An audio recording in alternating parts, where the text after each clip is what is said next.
Hello everyone. Today we are going to start our next chapter, The Address, written by Margam इनको, जो कि मार्गम इनको के द्वारा लिखा गया है। तो ये जो स्टूडेंट्स, ये जो चैप्टर है, ये जो वर्ल्ड वॉर सेकेंड से रिलेटेड एक स्टोरी है। यानी कि द्वितीय विश्व युद्ध के दौरान जो है जर्मनी ने हॉलैंड पर आक्रमण कर दिया था।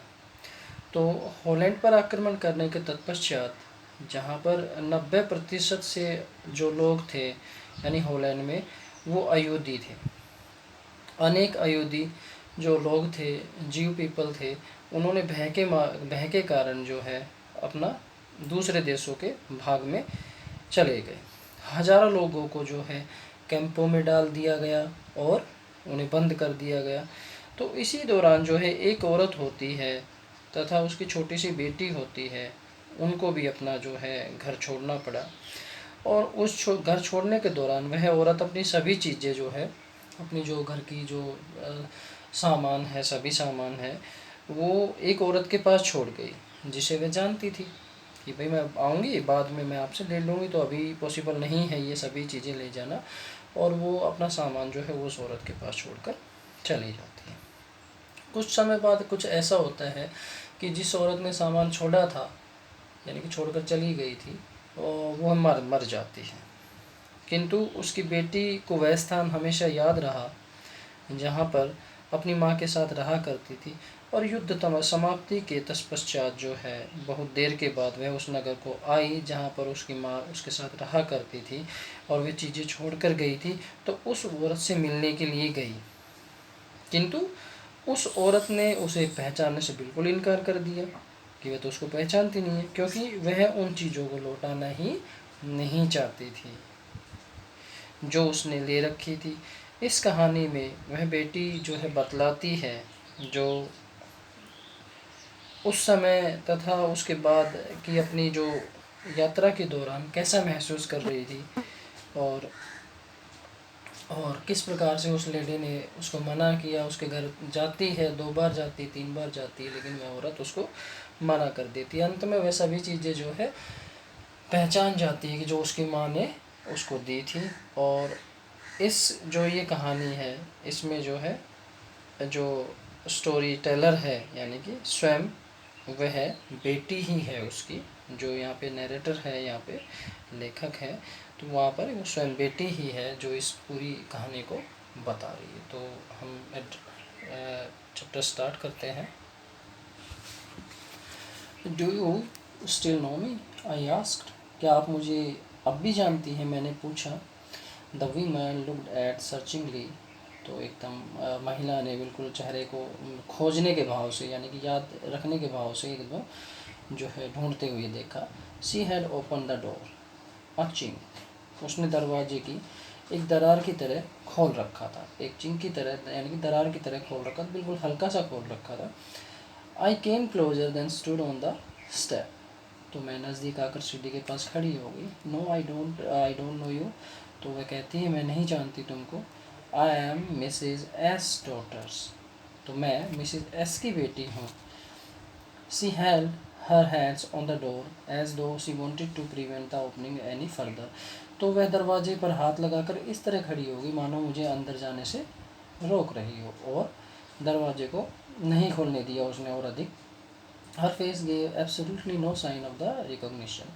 तो उसके चेहरे पर कोई भी पहचान का कोई चिन्ह नहीं था कि वो मुझे पहचानती है। बिल्कुल मना कर दिया उसने, साफ साफ मना कर दिया, मैं तुमको नहीं जानती। उसी kept starting at me in silence. और वह मुझे चुपचाप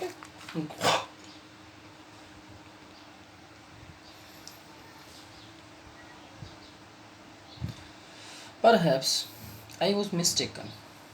परहैप्स आई वॉज मिस्टेकन। शायद मेरे से ही कोई गलती हो गई या मैं ही गलत थी। I thought perhaps it isn't her. और वह नहीं है, शायद वह नहीं है, और मैं गलत दरवाजे पर आ गई। I had seen only her only once. मैंने केवल जो है एक बार ही उसको देखा था। एंड सी एंड फ्लीटिंगली और उड़ती हुई नज़र से। फ्लीटिंगली मीन्स होता है उड़ती हुई नज़र से, मैंने एक बार देखा था। And that was years ago. और काफ़ी साल पहले की बात है। And it was most probable that I had रंग द रॉन्ग बेल। और शायद मैंने ही गलत घर की घंटी जो है बजा दी थी। The women let go of the door and the stepped to the side. और महिला एक तरफ उठ गई, एक साइड में हट गई दरवाजे से, और दरवाज़ा उसने छोड़ दिया। She was wearing my mother's green knitted cardigan. उसने मेरी माँ का बुना हुआ कॉर्डिगन पहना हुआ था, ओके, यानी कि हरे रंग का कॉर्डिगन पहना हुआ था। And wooden buttons were rather pale from the washing. और जो लकड़ी के बटन थे उस कार्डिगन के, वह धुल धुल कर जो है वॉशिंग के कारण जो है हल्के पड़ गए थे। She saw that at the cardigan and half hid herself again behind the door। और उसने देखा कि मैं कार्डिगन को देख रही थी, और वह दरवाजे के पीछे छुप गई। ठीक है, हाइड हर सेल्फ अगेन मतलब उसने फिर दोबारा से अपने आप को उसके दरवाजे के पीछे छुपा लिया। But I knew now that I was right. लेकिन मुझे अब पता चल गया था कि मैं सही थी। Well you knew my mother I asked. तो आप मेरी माँ को जानती थी, मैंने पूछा। हैव यू कम बैक, क्या तुम वापस आ गई? सेड द वीमन, महिला ने कहा। I thought that no one had one back, कि महिला बोली, मैं सोचती थी कि कोई वापस नहीं आया। ओनली मी, केवल मैं वापस आई हूँ। तो महिला ने जवाब। A door open and close in the passage behind her. तो महिला के पीछे गलियारे में एक दरवाज़ा खुला। Musty smell emerged. तो वहाँ पर एक दुर्गंध बाहर निकली। I regret I can not do anything for you. मुझे खेद है कि मैं तुम्हारे लिए कुछ नहीं कर सकती। I have come here specially on the train. मैं विशेष रूप से रेलगाड़ी से आई हूँ। I wanted to talk to you for a moment. तो मैं रेलगाड़ी से आपके पास आई हूँ और मुझे सिर्फ 1 मिनट आपसे बात करना चाहती हूँ। It is not convenient for me now. यह मेरे लिए सुविधाजनक नहीं है, महिला ने सेड द वीमन, यानी कि महिला ने कहा। I can't see you another time. तो मैं तुमसे बात नहीं कर सकती, किसी और दिन आना please. She nodded and the cautiously closed the door and as though no one inside the house should be disturbed। तो उसने जो अपना नोडेड किया यानी कि सिर हिलाया और सावधानीपूर्वक दरवाज़ा बंद कर लिया, ओके, ताकि उसको कोई अन्य व्यक्ति जो है डिस्टर्ब ना करे। I stood where I was on the step. तो मैं वही सीढ़ियों पर कुछ देर के लिए खड़ी रही। And the curtain in front of the bay window moved. और फिर दोबारा से क्या किया उसने, जो है पर्दा सामने वाली दीवार पर टांग दिया। खिड़की के सामने जो टंगा पर्दा हिला, और मतलब उसने पर्दा मूव किया। Someone stared at me and would then have asked that I wanted. और फिर किसी ने मुझे घूरा और वह उस समय मुझसे पूछ सकता था कि आप क्या चाहती, यानी कि उस महिला ने फिर दोबारा से उसको घूरा खिड़की में से। Oh nothing the woman would have said, it was nothing. ओ कुछ नहीं, उस महिला ने उत्तर दिया होता, कोई बात नहीं। शायद मैंने कहा होता कुछ नहीं, महिला ने कहा होता चलो कोई बात नहीं। I looked at the name plate again. मैंने फिर दोबारा से जो है नेम प्लेट की जो तख्ती थी उसकी ओर देखा। Doling it sad in black letters on white animal, यानी कि उस पर जो एक लकड़ी का जो तख्ती थी, यानी कि जो तख्ती थी उस पर लिखा था, यानी कि डॉर्लिंग काले अक्षरों में, बड़े बड़े अक्षरों में लिखा था। और and on a jam a bit higher on the number 46। और उसके ऊपर जो है थोड़ी सी ऊंचाई पर, यानी कि नंबर लिखा था, और वो नंबर क्या था 46, डॉर्लिंग यानी house number 46। As I walked slowly back to the station, I thought about my mother। और मैं फिर दोबारा से धीमे धीमे कदमों से, यानी वॉक स्लोली, धीमे धीमे कदमों से मैं स्टेशन की तरफ चल दी, और अपनी माँ के बारे में फिर दोबारा से सोच रही थी। क्या सोच रही थी? Who had given me the address years एगो।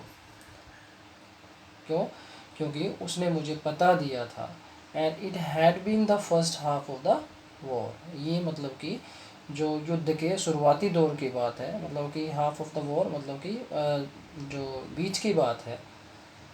आई was home for a few days and it struck me immediately that something or other about the rooms had changed। और कुछ दिनों पूर्व जो है वह कुछ दिनों के लिए मतलब कि घर लौटी थी और मुझे तुरंत लगा कि मेरे जो है कमरे में कुछ ना कुछ तो बदला है। ठीक है, कुछ ना कुछ तो बदला है, यानी वो सभी चीज़ें जो है उसने उसकी माँ ने उसको दे दी थी और अब कमरे में ऐसा कुछ नहीं था। आई मिस्ड वेरियस थिंग, यानी कि आई मिस्ड वेरियस थिंग्स, और कुछ चीज़ें जो है गायब थी।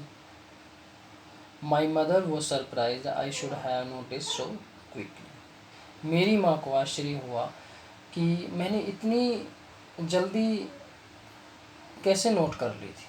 ठीक है, तो ये उस युद्ध के दौरान की बात है, और जब युद्ध के दौरान की बात है तो कहती है मैं कुछ दिनों बाद घर लौटी थी और मैंने घर की चीज़ों को अस्त व्यस्त हालत में पाया, और मतलब कि काफ़ी चीज़ें गायब थी और मेरे रूम में ऐसा कुछ नहीं बदला था लेकिन चीज़ें गायब थी। माई मदर वो सरप्राइज, तो मेरी माँ ने भी देखा कि मैंने इतना क्विकली कैसे नोटिस कर लिया भी घर में से ये चीज़ गायब है। Then she told me about Mrs Dorling, तब उसने मुझे मिसेस डॉर्लिंग के बारे में बताया था। I had never hear of her, मैंने उसके बारे में कभी नहीं सुना था, but apparently she was an old acquaintance of my mother, लेकिन वह वो एक पुरानी जान पहचान वाली मेरी माँ की एक सहेली थी। And whom she hadn't seen for years, she hadn't seen for years, और जिनको उन्होंने वर्षों से नहीं देखा था। ठीक है, she had suddenly turned up and renewed their contract and since then she had come regularly. अब तो क्या हुआ था कि अचानक आ गई थी वह घर में और पुराने संपर्क फिर से बना लिए थे। अब वह जो है नियमित रूप से आने लग गई थी हमारे घर में।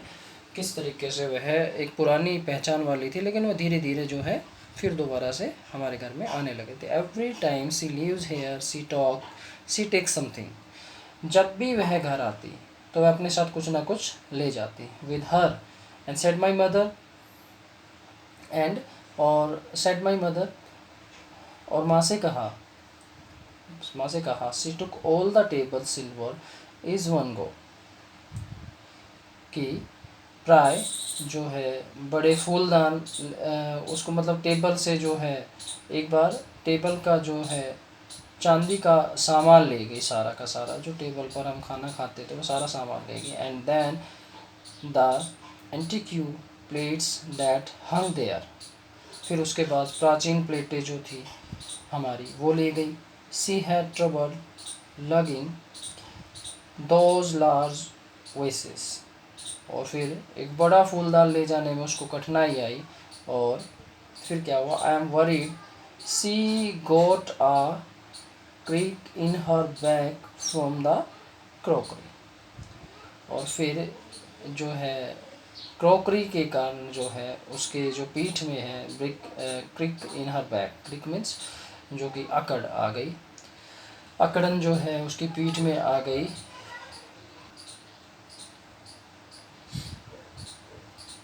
माई mother shook her head pityingly, okay, और मेरी माँ ने सहानुभूति पूर्वक जो है अपना सिर हिलाया। I would never have dared ask her, मेरी कभी भी ऐसी हिम्मत नहीं हुई कि मैं कुछ पूछ पाती। ठीक है, she suggested it to herself, उसने यह सुझाव स्वयं ही मुझे दिया था। एंड सी इवन इंसिस्टेड, और वह कभी उसने जिद नहीं की। सी वॉन्टेड टू से ऑल माई नाइस थिंग, क्योंकि वह मेरी सभी चीज़ों को संभाल कर जो है रखना चाहती थी। If we have to leave here we shall lose everything he says, तो उसने मुझे एक ही चीज़ बताई, मेरी माँ ने जो है एक ही चीज़ बताई थी कि यदि यदि हमें यहाँ छोड़ना पड़ा तो हम सब कुछ खो देंगे, वह कहती थी। और इसलिए यही है कि हम इन चीज़ों को इनके पास रख देते थे। Have you agreed with her that she should keep everything I asked. तुम उसकी बात से सहमत हो गई कि वह हर चीज़ को रख ले, ठीक है। और आई आस्क्ड, मैंने पूछा। As if that is necessary, जैसे कि ज़रूरी था। माई मदर क्राइड, मेरी माता जी चिल्लाई। क्या? I would simply be an insult to talk like that. तो मेरी माँ जो है चिल्लाई कि ऐसा कहना तो उसकी बेइज्जती करना होगा, तो ऐसा नहीं करते। And think about the risk, she is running. और इतना सोचो कि कितना वह खतरा उठा रही है इन चीज़ों को ले जाते। Each time she goes out out of our door with a full suitcase और बैग। वह जब भी हमारे घर से निकलती है, हर बार वे सूटकेस और बैग के साथ हमारे दरवाजे से बाहर निकलते थे। My mother seems to notice that I was not entirely convinced. Convinced means सहमत, पूरी तरीके से, entirely। अब लगता था मेरी माँ को अंदाज़ा हो गया था कि मैं उनकी बात से पूरी तरीके से सहमत नहीं थी। And she looked at me reprovingly, and after that we spoke no more about it। और इसके बाद जो है हमने इसके बारे में और कभी भी कुछ भी बात नहीं की। Meanwhile, I had arrived at the station without having paid much attention to the things on the way। और इसी बीच मैं स्टेशन पर पहुंची, रास्ते में किसी भी चीज़ की तरफ बिना ध्यान दिए हुए चुपचाप। I was walking in familiar places again for the first time since the war। अब मैंने रास्ते में कोई भी चीज़ नहीं देखी, बिना नोटिस किए हुए मैं स्टेशन तक आ पहुंची। मैं युद्ध के बाद पहली बार उन परिचित स्थानों पर चल रही थी, यानी कि युद्ध के बाद लेखिका पहली बार परिचित स्थानों पर चल रही थी। But I did not want to go further than was necessary. परंतु अब मैं ज़रूरत से ज़्यादा आगे नहीं जाना चाहती थी। क्यों? I did want to upset myself with the sight of the street and houses full of the memories and from the precious time। और मैं स्वयं को दुखी नहीं करना चाहती थी उन गलियों, उन कीमती समय की यादों से भरे हुए घरों को देखना, उन घरों को, उन गलियों को देखना। Okay students.